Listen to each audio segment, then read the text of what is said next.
rogai por nós, pecadores, agora e na hora de nossa morte. Amém. Nossa Senhora do Perpétuo Socorro, glorioso São José, Pai do Filho e do Espírito Santo. Pode sentar, povo santo. A todos os bem-aventurados, podemos assim dizer, Deus acolhe no seu reino. Quando a gente fala do reino de Deus, a gente tem umas ideias do reino de Deus. A primeira ideia do reino de Deus que a gente tem é o céu, né? Então a gente vai para o reino de Deus, a gente vai para o céu.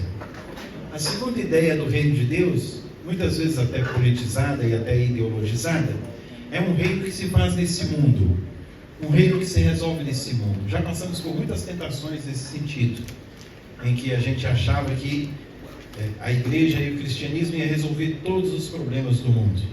Ora, se o próprio Jesus disse, pobres sempre tereis entre vós, né? Porque o egoísmo, enfim, e eu não vim trazer a paz, eu vim trazer a divisão, porque vai ser marido contra mulher, pai contra filho, mãe contra filha, nora contra sogra, sogra contra nora. Essa aí eu acho que já está entrando, já está em dia por aí, né? Para a gente mexer com as sogras, né? Mas Jesus, Ele não nos enganou. Ele nos fala claramente que a sua pessoa exige uma escolha. E quando a gente escolhe por Jesus, a gente tem que deixar muitas outras coisas. Uma das melhores lembranças que eu tenho do movimento Eureka nesses 50 anos foram quase 7 anos, em que toda quarta-feira eu ia com um grupinho do Eureka para Papuda, quando o Eureka cuidava da pastoral carcerária, e a gente tinha essa experiência de, chegava lá, os guardas botavam a gente para dentro, mas trancava e ia embora. 4h30 eu volto aqui para abrir o senhor. E era assim. Toda quarta-feira, era uma vez por semana, toda quarta-feira a gente passava um sufoco. E engraçado que até aí Deus cuidava da gente.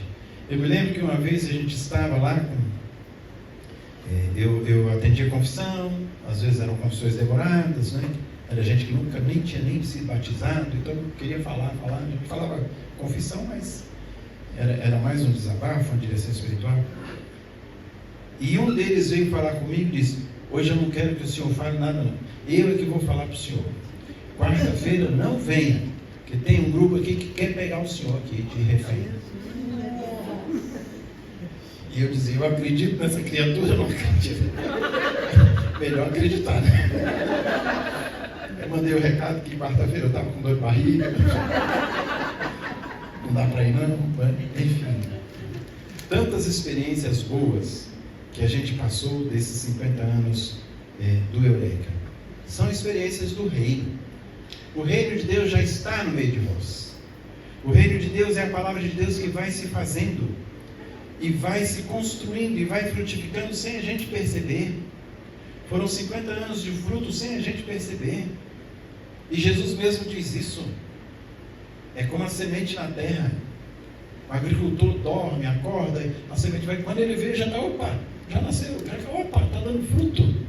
Assim é o reino de Deus. E o reino de Deus está em nós. A presença de Deus em nós, isso é o reino de Deus. Eu fiz minha tese sobre o reino de Deus. Quando eu fui defender meu mestrado, era o reino de Deus nas missas dos fiéis defuntos. Isso foi um tema que me deram lá, eu fui obrigado a fazer esse tema. E a gente pensa na missa dos fiéis defuntos só 2 de novembro, né? Não, tem muitas missas. Tem missa quando o Papa morre, quando o Bispo morre, criança sem batizar morre, tem missa para tudo isso. Então eu tinha que pegar todas essas missas, analisar todas as orações, tudo no latim, tudo e trazer. Foi essa a minha tese. Voltei de Roma todo cheio, defendi a tese, passei, enfim. Peguei um volume da minha tese. Quando voltei de Roma, fui morar com o Dom Sérgio, né? Só Dom Sérgio, que quando o senhor quiser perder um tempinho aí, que é minha tese, o senhor dá uma lidinha aí sobre o reino de Deus. Aí pegou, começou a folhear, o reino de Deus. A melhor definição de reino de Deus que eu ouvi, Marconi, foi lá no Ceará. Um senhorzinho falou para mim, olha, o reino de Deus é Deus com nós com Deus, e nós com nós. Aí eu disse, me devolvo minha tese. Eu preocupado com o latim, com o grego. Melhor definição de reino de Deus. Deus com nós com Deus e nós com nós. Amar a Deus e amar ao próximo. Isso é o reino de Deus, né? E às vezes a gente fica em lamentações e ais, né? A gente só fica se queixando. Nós adultos temos esse costume. Os jovens, as crianças têm reivindicações, né? Eles querem coisas, né? Nós não, a gente fica se queixando, a gente fica murmurando. Parece que nada está bom, a política não está boa, a igreja não está boa, lá em casa não está bem, o salário não está bom, a inflação não está boa, tudo para a gente nunca diz, está bom. Diz que o chato é esse, né?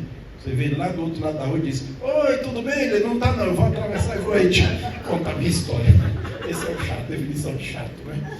A gente fala assim pelo lado da educação e ouve do outro, não está nada bom, né? Quantas vezes a gente murmura, e às vezes até sem razão, porque a gente como adulto, já que nossos jovens tiveram que sair e justificados que estão preparando, né? A gente fica reclamando do que não tem e não agradece o que tem. A gente quer uma Ferrari e não agradece o Fusquinha que me leva todo dia para o trabalho, né? A gente quer dinheiro para pagar tanta conta e não agradece os filhos cheios de saúde dentro de casa. Quantos estão aí nos hospitais chorando com o joelho no chão?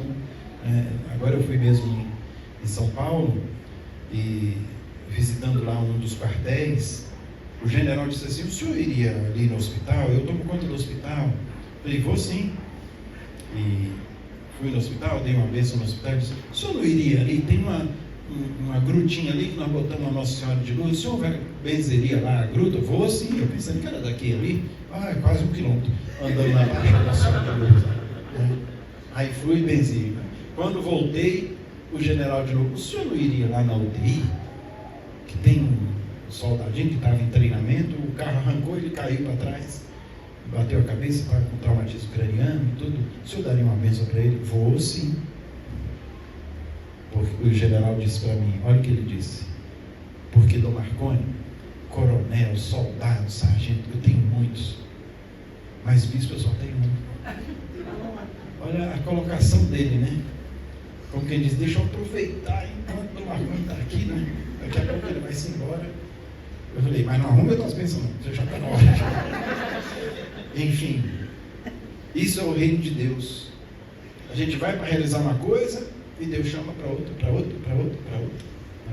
É a presença de Deus.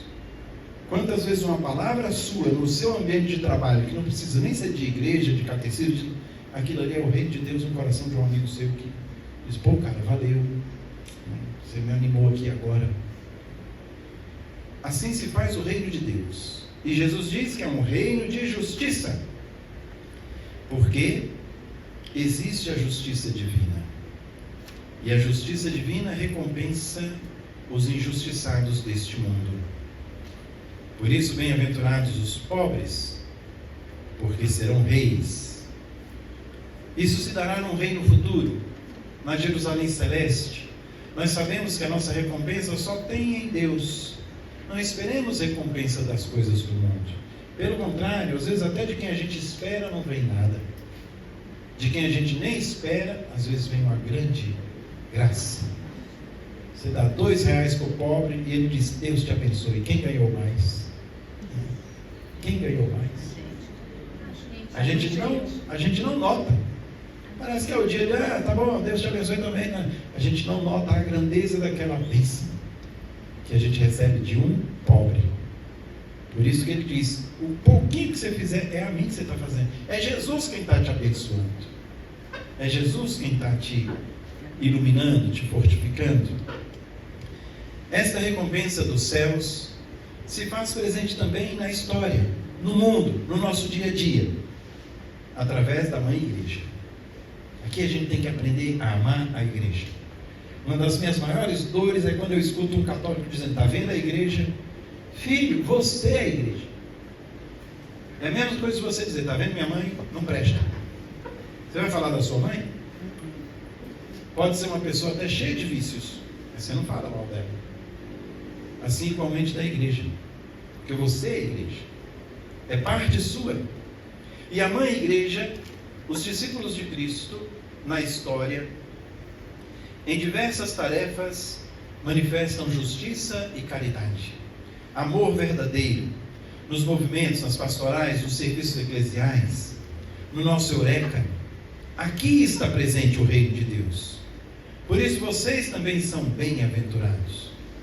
É só olhar para trás e ver toda a história, desde um Frederico Ozanam a um São Vicente de Paulo, desde uma Teresa de Calcutá a uma Santa Dulce dos Pobres, desde João Paulo II a um Ambrósio de Milão, Santo Agostinho, enfim, grandes homens que largaram a vida inteira para dar a vida pelos outros. Hospitais, creches, asilos, escolas, universidades. Tanto bem a igreja fez e faz, porque ela faz presente o reino de Deus. As bem-aventuranças não são uma ideologia.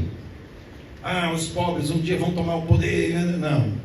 As bem-aventuranças não são partido político, mas uma proposta de mudança de vida. De fato, uma revolução, mas uma revolução de amor. Uma transformação por dentro.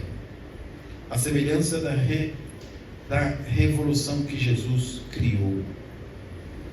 Nicodemos era um grande homem e chegou para Jesus e disse: Senhor, mestre, o Senhor só pode vir de Deus, porque as coisas que o Senhor faz, só quem está com Deus faz um negócio desse. Um cego de nascença, um aleijado levantar e andar, um morto ressuscitar. Quem já viu isso? Só pode vir de Deus. Era um homem sabido, um homem considerado doutor da lei, e ele se coloca diante de Jesus. E Jesus diz o que para Nicodemos? Nicodemos, o Espírito de Deus é como o vento. Você não sabe de onde ele vem, para onde ele vai, mas ele atinge a todos. Agora, necessita abertura de coração para que esse Espírito conduza a sua vida. Não é à toa que, junto com as bem-aventuranças, nosso amado Dom Ávila, no próprio nome trazia do Espírito Santo Ávila. O Espírito Santo é quem rege tudo, porque é o Espírito Santo de Deus que faz presente o seu reino. Desde um Pedrão medroso, que saiu daquele cenáculo e já fez um primeiro discurso, até nós hoje.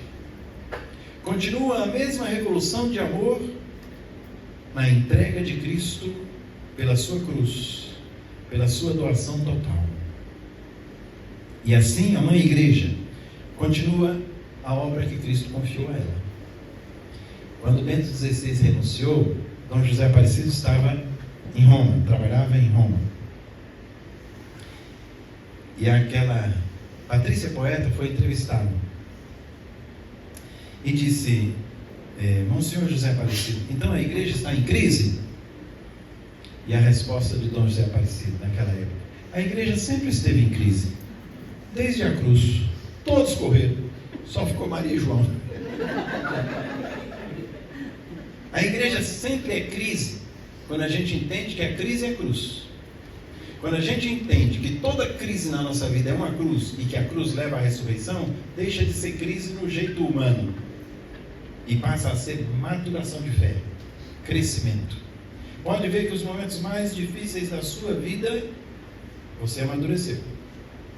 Desde quando você saiu do ventre materno, já viu que tinha uma vida própria, até sua adolescência, depois o vestibular, depois o namoro, decisão de casamento, filhos, emprego, tudo isso que você passou de dificuldades te fez amadurecer, olhar a vida de uma outra forma, crescer em virtudes. Por isso não tenhamos medo das crises se elas são cruzes, porque se são cruzes vão levar à ressurreição. Esta revolução de amor que Jesus nos traz é a imitação dele. Assim como o Filho do Homem padeceu, mas ressuscitou e venceu até a morte, assim igualmente os bem-aventurados de Deus, sofrem por um pouco nesta terra, mas receberão a vida eterna, participarão da glória de Deus. Jesus, então, nos convida a imitá-lo. Não reclamemos dos nossos sofrimentos. Não reclamemos das nossas cruzes. Vocês sabem bem a historinha do homem que reclamava muito da cruz. E Jesus disse: vai lá na sala das cruzes, vamos trocar a sua. Você está reclamando demais? E ele foi lá, levou a dele, que ele achava muito pesada, largou lá num canto e foi atrás, até que achou uma bem pequenininha, levinha. Opa, essa aqui está boa. E levou, foi embora. Estava feliz da vida no dia a dia dele, porque a cruz dele era muito pequenininha. Chegou um estágio da vida dele que ele tinha que passar um grande precipício, e a cruzinha não dava.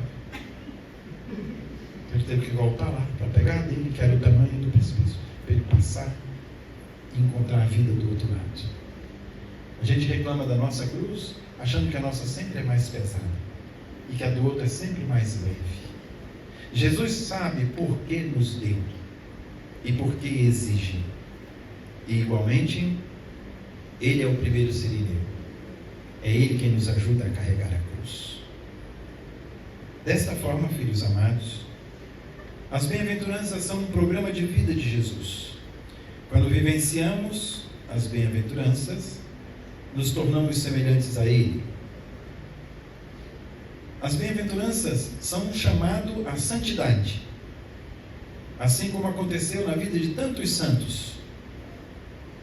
Um Francisco de Assis, que tornou-se pobre dos pobres. Igualmente, também, quantos santos mártires aflitos, quantos que experimentaram a misericórdia de Deus e o perdão de Deus, quantos lutaram pela justiça quando os cristãos eram perseguidos, quantos puros e puras de coração, as virgens, né?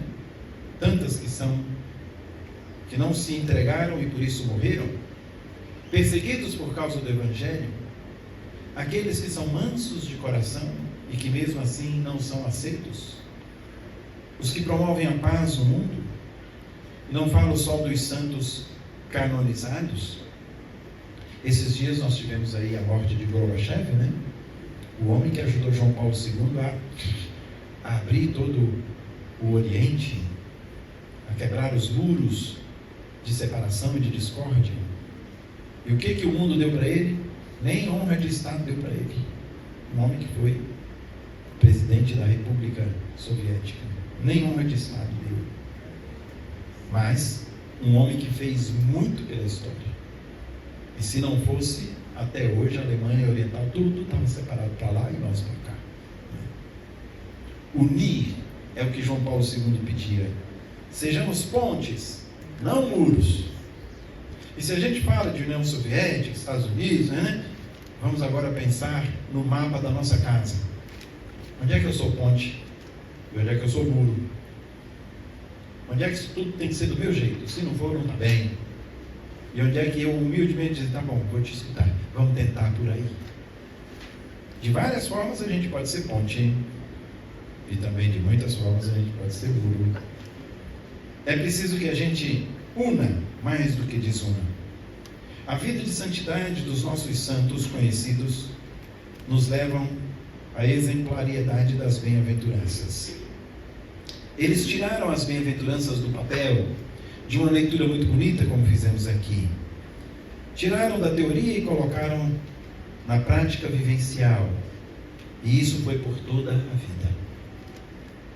O Eureka, igualmente, em 50 anos, é chamado a vencer aquilo que é mera teoria e a viver de fato o seu carisma. Somos convidados por Jesus a sermos benditos. Bem-aventurado é quem está cheio do bem. E quem é o bem por excelência? Deus. Então, se eu sou um bem-aventurado, se eu sou um bendito, eu sou cheio do bem, cheio de Deus. Ele é o novo Moisés. Moisés também subiu ao monte. e pegou a lei de Deus, os 10 mandamentos, e trouxe para o povo. Jesus subiu ao monte. Ele é a lei de Deus. E proclamou as bem-aventuranças. São os 10 mandamentos, os 8 mandamentos do Novo Testamento. Jesus nos ensina todos os dias a sermos bem-aventurados, para que um dia cheguemos ao paraíso. No fundo, filhos amados, é aprender a morrer para si e viver para os outros. Isso é um bem-aventurado. Quem abre mão da própria vida para dar a vida pelos irmãos, como o fez Jesus. Quando Jesus pregou isso, ele disse: é a minha carne que eu vou dar para a vida do mundo, que se tornará no pão da vida que vocês vão comungar. E alguns disseram: Jesus, essa linguagem é muito dura, quase que dizendo, isso é impossível de fazer. Quem pode conceber uma doutrina dessa? Jesus podia ter dito: não, calma, eu vou mandar o Espírito Santo, vocês vão ter força. Não, Jesus disse: querem ir embora? Essa é a minha doutrina. Querem ser cristãos de verdade? Fique. Não querem? Podem ir embora. E tristemente o evangelista João revela: a partir daquele momento, muitos deixaram de andar com Jesus. Não quiseram mais andar com Jesus. Não pensemos que o nosso cristianismo e o nosso catolicismo e o nosso eureka é um vernizinho de Bíblia e de catequese. Não. Em 50 anos temos que conscientemente bater no peito e dizer onde está a nossa culpa, e ao mesmo tempo, como aquele publicano com a cabeça baixa, dizer: Senhor, eu sou pecador, aumenta a minha fé, aumenta o meu serviço e a minha entrega no eureka. Jesus, sendo aquele que nos ensina a morrer para si, para viver para os outros, nos ensina também que quem vive as bem-aventuranças gera vida ao seu redor. Eu não vivo as bem-aventuranças só para mim. Tudo o que eu faço como um bem-aventurado, eu tenho como atacado aqueles que estão junto de mim. Eu gero vida. A gente experimenta este binômio de cruz e ressurreição. Sofrimento e entrega, vida e alegria. A gente chega a transformar a dor em amor que redime, em amor verdadeiro, em amor que é dar a vida. Quem é bem-aventurado vai dar continuidade ao Sermão da Montanha. Muitos param nas bem-aventuranças. Não. O sermão ele é bem completo. E vai o capítulo 5º, 6º e 7º do Evangelho de São Mateus. E o que é que Jesus continua nesses capítulos? Quando ele termina as bem-aventuranças, ele dá a nós 7 pontos para que a gente seja de verdade, na prática, um bem-aventurado. Ele começa dizendo: vós sois o sal da terra, e vós sois a luz do mundo. Um bem-aventurado, ele dá sabor onde ele está. Ele ilumina o caminho das pessoas. Um bem-aventurado nunca é trevas para o outro, é sempre luz. Vocês já passaram por uma experiência? Normalmente no mundo o povo fala de energia. Ai meu Deus, eu vou ficar perto das pessoas, não tem uma energia ruim. É só chegar, parece que tudo desanima. E a gente vai colocando crédito nestes negativismos do mundo, não é? Nós devemos ser sempre luz. Onde a gente chega, o povo diz o quê? Oh, que bom, chegou! Ou o povo já diz: ai meu Deus, a minha criatura. A gente é a luz do mundo. A gente dá sabor à vida das pessoas. Quando você vai almoçar, você diz o quê? Está salgado demais. Ou então tem um salzinho aí, está precisando de um salzinho, não é? O sal, ele tempera. A gente não pode nem ser invadente, como diz o italiano, de entrar na vida das pessoas, com quem foi, onde foi, quem é. Ai meu Deus, sufoca o outro, né? Mas a gente também não pode estar longe para ficar insosso. A gente tem que estar na vida das pessoas na medida. Na medida eu estou na vida do meu marido e ele na minha. Na medida nós estamos na vida de nossos filhos e eles na nossa. Na medida nós estamos no emprego e fora do emprego. Até no trânsito, com quem a gente conhece, com quem não conhece. Até na igreja. Certa feita eu tive que dizer para 2 pessoas: vão para casa. Sua missão é em casa. Mas a gente quer ficar aqui com o senhor? Não. Eu já não casei para não ter ninguém aqui comigo. Vamos tudo para casa. Porque queriam praticamente morar dentro da igreja. E as esposas já estavam: meu marido parece que casou com o padre, só vive lá. A gente exagera às vezes até no campo da fé, pensando em fazer uma coisa muito boa, e a minha missão verdadeira está lá, na minha primeira igreja, que é a minha família. De que adianta eu ganhar o mundo inteiro e perder minha família? De que adianta eu ser o braço direito do pai e meus filhos estão lá tudo perdido? Então, tudo na medida. Isso é ser sal da terra e luz do mundo. Dar sabor. Onde a gente chegar, a gente tem que trazer sabor de Cristo para os outros. A gente tem que levar o bem. A gente tem que ser luz. O segundo aspecto que Jesus trata é o cumprimento da lei, que supera a justiça dos fariseus. E Jesus vai explicar para os apóstolos, para todo o povo que o escutava: vós ouvistes o que foi dito, não é? Amarás o teu amigo e odiarás o teu inimigo. Eu, porém, vos digo: amai os vossos inimigos, fazei o bem aos que vos odeiam, rezai pelos que vos caluniam. Isso não pode ser teoria. E a gente também não pode simplesmente dizer: pô, Jesus, está pegando pesado, né? Não. A gente tem que chegar lá. Mas se hoje está difícil de amar até os amigos, até os parentes, a gente já guarda a distância. Como é que eu vou amar o inimigo? Aquele que me persegue, aquele que me calunia. Olha como o mundo está longe de viver as bem-aventuranças. Mas não é para desanimar, não. É o Espírito Santo quem nos conduz. Mas a nossa justiça não pode ser igual à dos fariseus. Como era a justiça dos fariseus? Olho por olho, dente por dente. Se você me bateu, eu posso te bater. Se você me deu um tapa, eu te dou outro. Jesus diz o contrário: se te deu a face direita, dá também a esquerda. Jesus, você está quebrando tudo.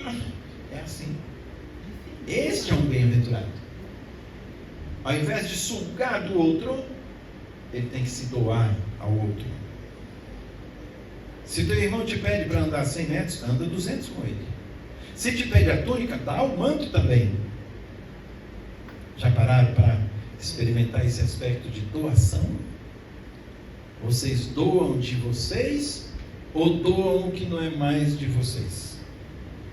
Hein, mulherada? Eu dou aqueles vestidos que já está fora de moda, tá? Lá para os vicentinhos. E olha que eu não cheguei nos sapatos ainda. Eu acho que ganha dos vestidos. E a almaiada? Quando vai fazer uma coleta na missa, eu vou colocar de 2.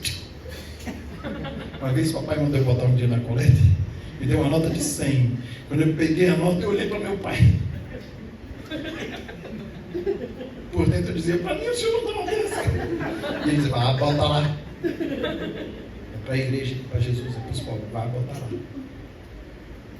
A gente não pode dar o que está sobrando, senão não dou. Eu estou me desfazendo. A gente tem que aprender a dar do que é nosso. Dá uma coisa que você gosta, que aí você vai viver o desapego. Dá um pouco mais, mesmo você dizendo: Jesus, aquele filme da freira que não é freira lá, né? Quando vai dar o cheque lá, fica segurando lá. Mudança de hábito, né?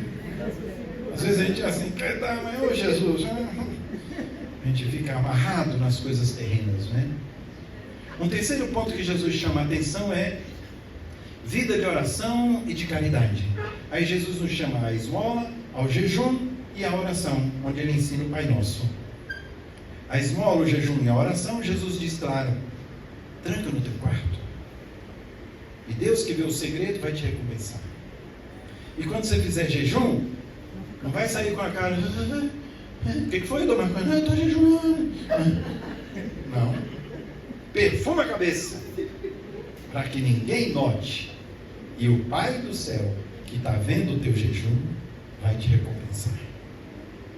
Igualmente, quando você rezar, se tranca lá no teu quarto, conversa com Jesus. Todo o aspecto de não fazer para aparecer. Você faz porque você ama Jesus. É uma pergunta que eu quero que vocês se façam sempre na vida de vocês. Quem sou eu quando eu estou sozinho? É uma maneira de a gente fazer um bom exame de consciência. Porque quando os outros estão vendo, a gente até se arma todo, né? Para não ter erro. Mas quando eu estou sozinho, eu penso mal, eu busco o que não deve, eu rezo.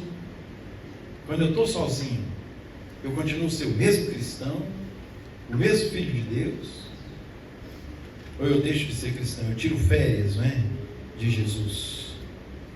O quarto ponto que Jesus diz, além da esmola, jejum e oração, a vida de caridade, ele nos pede um equilíbrio moral, o domínio dos sentidos. Se o teu olho é causa de pecado, arranque e joga fora.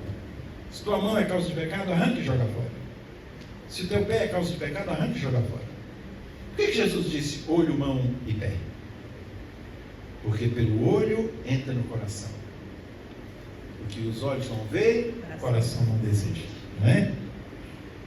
Pelas mãos são suas atividades. Sejam sempre na justiça e na honestidade. Pode ser R$1, pode ser R$1 milhão. E pelos pés, onde você anda? Nos caminhos do Senhor ou no caminho de pecado? E onde você leva a sua família e seus filhos? O equilíbrio de todos os sentidos. E Tiago vai completar, falando dos outros sentidos, e sobretudo da língua. Dizer, olha que a língua pode te levar ao inferno. Falar da vida alheia, né? Equilíbrio moral, equilíbrio nas nossas atitudes. O quinto ponto, Jesus nos chama a não julgar, a não profanar as coisas sagradas e a abandonar-se à providência. Olhai os lírios do campo, olhai os pássaros do céu, e nem Salomão em toda a sua glória se vestiu como um deles. Até os cabelos da tua cabeça, até aqueles que não têm mais cabelo. Eu conto, eu sei, eu conheço a tua vida. É a intimidade com Jesus, o estar com o Pai e o não julgar o próximo. Um sexto ponto, aí vem a frase que resume todo o resto. Tudo o que quiseres que os outros te façam, faça você primeiro a eles. É chamada na Bíblia a lei de ouro. Tudo que você quer para o outro, faça você primeiro para ele. Que quer que ele faça para você.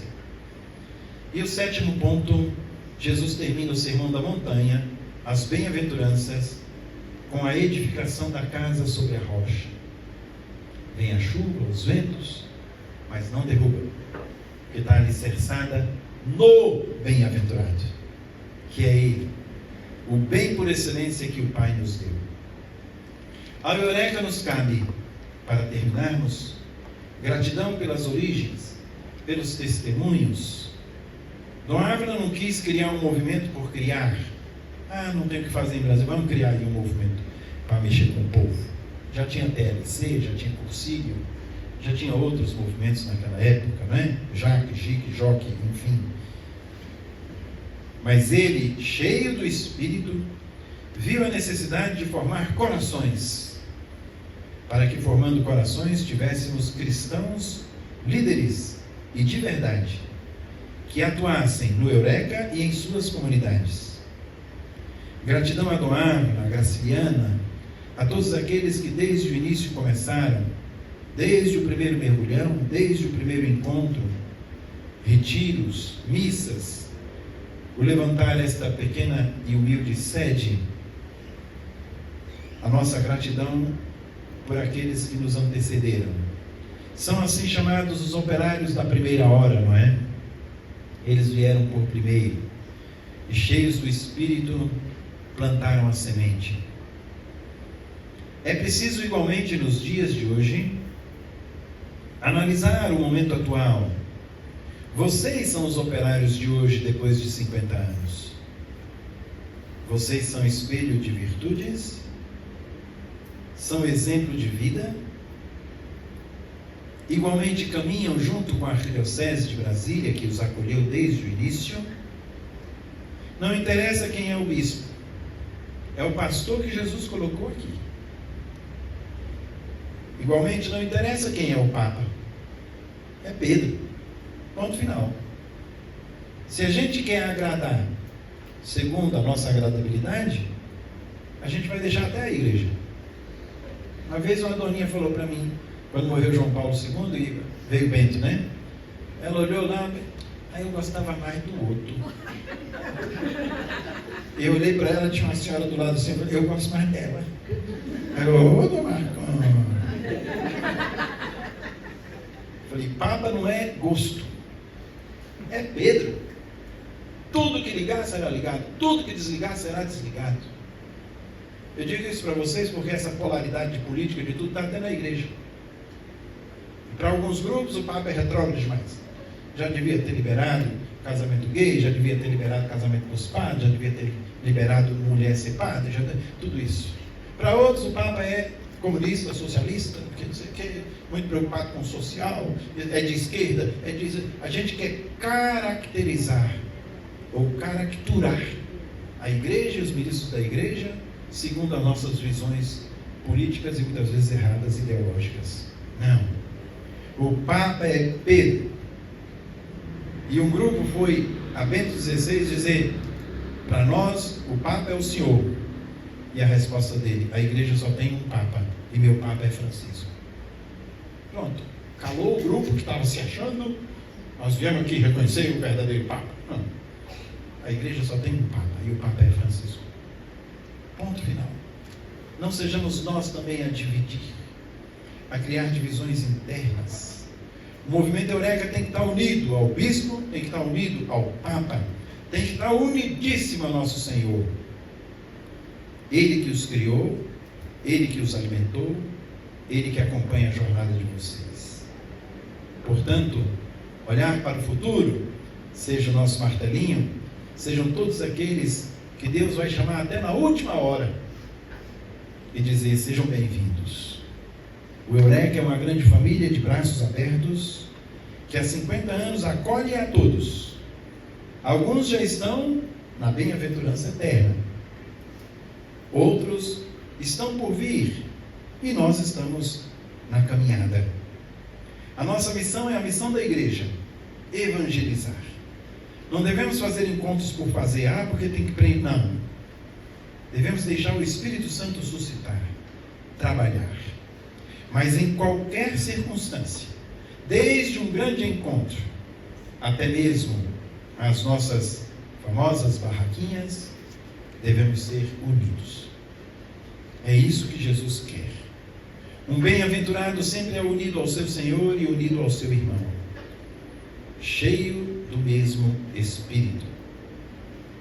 Uma vez que Dom Ávila coloca à frente o Espírito Santo, e como caminhada às bem-aventuranças, não podia deixar de terminar com aquela que é a bem-aventurada. Bendita és tu entre as mulheres, bendito o fruto do teu ventre. Tu és bendita, Maria, porque acreditastes em tudo aquilo que o Senhor te falou.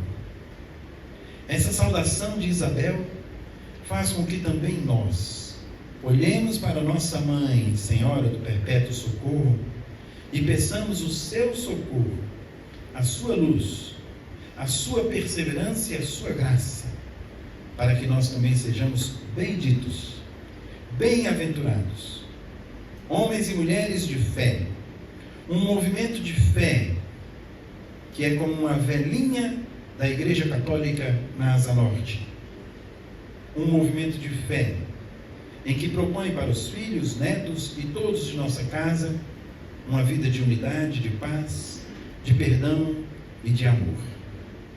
50 anos de graças, de bênçãos. Quantas pessoas tiradas dos vícios, tiradas de um caminho que não é de Jesus, Quantas pessoas ignorantes que não conheciam o Senhor. E através do movimento Eureka, o martelo das consciências voltou-se para uma vivência de fé. Que Deus possa abençoar todos vocês hoje com o Padre Vanja, e que vocês, junto com o seu pastor, Dom Paulo, possam crescer num testemunho verdadeiro de amor e de entrega a nosso Senhor, para que sejam de fato bem-aventurados. Ave Maria, cheia de graça, o Senhor é convosco. Bendita sois vós entre as mulheres, e bendito é o fruto do vosso ventre, Jesus. Santa Maria, Mãe de Deus, rogai por nós, pecadores, agora e na hora de nossa morte. Amém. Que o Senhor vos abençoe, vos livre de todo mal e vos conduz à vida eterna. Amém. Bendigamos ao Senhor. Demos graças a Deus.